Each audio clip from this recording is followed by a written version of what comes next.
Pride and Prejudice by Jane Austen. Chapter 8. At 5 o'clock the two ladies retired to dress, and at 6:30 Elizabeth was summoned to dinner. To the civil inquiries which then poured in, and amongst which she had the pleasure of distinguishing the much superior solicitude of Mr. Bingley's, she could not make a very favourable answer. Jane was by no means better. The sisters, on hearing this, repeated 3 or 4 times how much they were grieved, how shocking it was to have a bad cold, and how excessively they disliked being ill themselves, and then thought no more of the matter; and their indifference towards Jane, when not immediately before them, restored Elizabeth to the enjoyment of all her former dislike. Their brother, indeed, was the only one of the party whom she could regard with any complacency. His anxiety for Jane was evident, and his attentions to herself most pleasing, and they prevented her feeling herself so much an intruder as she believed she was considered by the others. She had very little notice from any but him. Miss Bingley was engrossed by Mr. Darcy, her sister scarcely less so; and as for Mr. Hurst, by whom Elizabeth sat, he was an indolent man, who lived only to eat, drink, and play at cards, who, when he found her to prefer a plain dish to a ragout, had nothing to say to her. When dinner was over, she returned directly to Jane, and Miss Bingley began abusing her as soon as she was out of the room. Her manners were pronounced to be very bad indeed, a mixture of pride and impertinence. She had no conversation, no style, no beauty. Mrs. Hurst thought the same, and added, "She has nothing, in short, to recommend her, but being an excellent walker. I shall never forget her appearance this morning. She really looked almost wild." "She did, indeed, Louisa. I could hardly keep my countenance. Very nonsensical to come at all. Why must she be scampering about the country because her sister had a cold? Her hair, so untidy, so blowsy." "Yes, and her petticoat. I hope you saw her petticoat. 6 inches deep in mud, I am absolutely certain; and the gown which had been let down to hide it, not doing its office." "Your picture may be very exact, Louisa," said Bingley, "but this was all lost upon me. I thought Miss Elizabeth Bennet looked remarkably well when she came into the room this morning. Her dirty petticoat quite escaped my notice." "You observed it, Mr. Darcy, I am sure," said Miss Bingley; "and I am inclined to think that you would not wish to see your sister make such an exhibition." "Certainly not." "To walk 3 miles, or 4 miles, or 5 miles, or whatever it was, above her ankles in dirt, and alone, quite alone! What could she mean by it?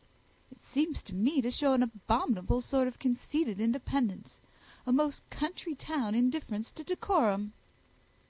"It shows an affection for her sister that is very pleasing," said Bingley. "I am afraid, Mr. Darcy," observed Miss Bingley in a half whisper, "that this adventure has rather affected your admiration of her fine eyes." "Not at all," he replied. "They were brightened by the exercise." A short pause followed this speech, and Mrs. Hurst began again. "I have an excessive regard for Miss Jane Bennet. She is really a very sweet girl, and I wish with all my heart she were well settled. But with such a father and mother, and such low connections, I am afraid there is no chance of it." "I think I have heard you say that their uncle is an attorney on Meryton." "Yes, and they have another, who lives somewhere near Cheapside." "That is capital," added her sister, and they both laughed heartily. "If they had uncles enough to fill all Cheapside," cried Bingley, "it would not make them one jot less agreeable." "But it must very materially lessen their chance of marrying men of any consideration in the world," replied Darcy. To this speech Bingley made no answer, but his sisters gave it their hearty assent, and indulged their mirth for some time at the expense of their dear friend's vulgar relations. With a renewal of tenderness, however, they returned to her room on leaving the dining parlour, and sat with her till summoned to coffee. She was still very poorly, and Elizabeth would not quit her at all till late in the evening, when she had the comfort of seeing her sleep, and when it seemed to her rather right than pleasant that she should go downstairs herself. On entering the drawing-room she found the whole party at loo, and was immediately invited to join them; but suspecting them to be playing high, she declined it, and making her sister the excuse, said she would amuse herself for the short time she could stay below with a book. Mr. Hurst looked at her with astonishment. "Do you prefer reading to cards?" said he. "That is rather singular." "Miss Eliza Bennet," said Miss Bingley, "despises cards. She is a great reader, and has no pleasure in anything else." "I deserve neither such praise nor such censure," cried Elizabeth. "I am not a great reader, and I have pleasure in many things." "In nursing your sister I am sure you have pleasure," said Bingley, "and I hope it will soon be increased by seeing her quite well." Elizabeth thanked him from her heart, and then walked toward the table where a few books were lying. He immediately offered to fetch her others, all that his library afforded. "And I wish my collection were larger for your benefit and my own credit; but I am an idle fellow, and though I have not many, I have more than I ever looked into." Elizabeth assured him that she could suit herself perfectly with those in the room. "I am astonished," said Miss Bingley, "that my father should have left so small a collection of books. What a delightful library you have at Pemberley, Mr. Darcy!" "It ought to be good," he replied. "It has been the work of many generations." "And then you have added so much to it yourself. You are always buying books." "I cannot comprehend the neglect of a family library in such days as these." "Neglect! I am sure you neglect nothing that can add to the beauties of that noble place. Charles, when you build your house, I wish it may be half as delightful as Pemberley." "I wish it may." "But I would really advise you to make your purchase in that neighborhood, and take Pemberley for a kind of model. There is not a finer county in England than Derbyshire." "With all my heart. I will buy Pemberley itself, if Darcy will sell it." "I am talking of possibilities, Charles." "Upon my word, Caroline, I should think it more possible to get Pemberley by purchase than by imitation." Elizabeth was so much caught with what passed as to leave her very little attention for her book, and soon laying it wholly aside, she drew near the card table, and stationed herself between Mr. Bingley and his eldest sister, to observe the game. "Is Miss Darcy much grown since the spring?" said Miss Bingley. "Will she be as tall as I am?" "I think she will. She is now about Miss Elizabeth Bennet's height, or rather taller." "How I long to see her again! I never met with anybody who delighted me so much. Such a countenance, such manners, and so extremely accomplished for her age. Her performance on the pianoforte is exquisite." "It is amazing to me," said Bingley, "how young ladies can have the patience to be so very accomplished as they all are." "All young ladies accomplished! My dear Charles, what do you mean?" "Yes, all of them, I think. They all paint tables, cover screens, and net purses.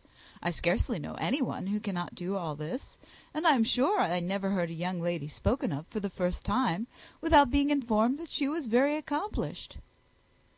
"Your list of the common extent of accomplishments," said Darcy, "has too much truth. The word is applied to many a woman who deserves it no otherwise than by netting a purse or covering a screen. But I am very far from agreeing with you in your estimation of ladies in general. I cannot boast of knowing more than half a dozen, in the whole range of my acquaintance, that are really accomplished." "Nor I am sure," said Miss Bingley. "Then," observed Elizabeth, "you must comprehend a great deal in your idea of an accomplished woman." "Yes, I do comprehend a great deal in it." "Oh, certainly," cried his faithful assistant. "No one can be really esteemed accomplished who does not greatly surpass what is usually met with. A woman must have a thorough knowledge of music, singing, drawing, dancing, and the modern languages, to deserve the word; and besides all this, she must possess a certain something in her air and manner of walking, the tone of her voice, her address and expressions, or the word will be but half deserved." "All this she must possess," added Darcy, "and to all this she must yet add something more substantial, in the improvement of her mind by extensive reading." "I am no longer surprised at your knowing only 6 accomplished women. I rather wonder now at your knowing any." "Are you so severe upon your own sex as to doubt the possibility of all this?" "I never saw such a woman. I never saw such capacity, and taste, and application, and elegance, as you describe, united." Mrs. Hurst and Miss Bingley both cried out against the injustice of her implied doubt, and were both protesting that they knew many women who answered this description, when Mr. Hurst called them to order, with bitter complaints of their inattention to what was going forward. As all conversation was thereby at an end, Elizabeth soon afterwards left the room. "Elizabeth Bennet," said Miss Bingley, when the door was closed on her, "is one of those young ladies who seek to recommend themselves to the other sex by undervaluing their own; and with many men, I dare say, it succeeds; but in my opinion it is a paltry device, a very mean art." "Undoubtedly," replied Darcy, to whom this remark was chiefly addressed. "There is a meanness in all the arts which ladies sometimes condescend to employ for captivation. Whatever bears affinity to cunning is despicable." Miss Bingley was not so entirely satisfied with this reply as to continue the subject.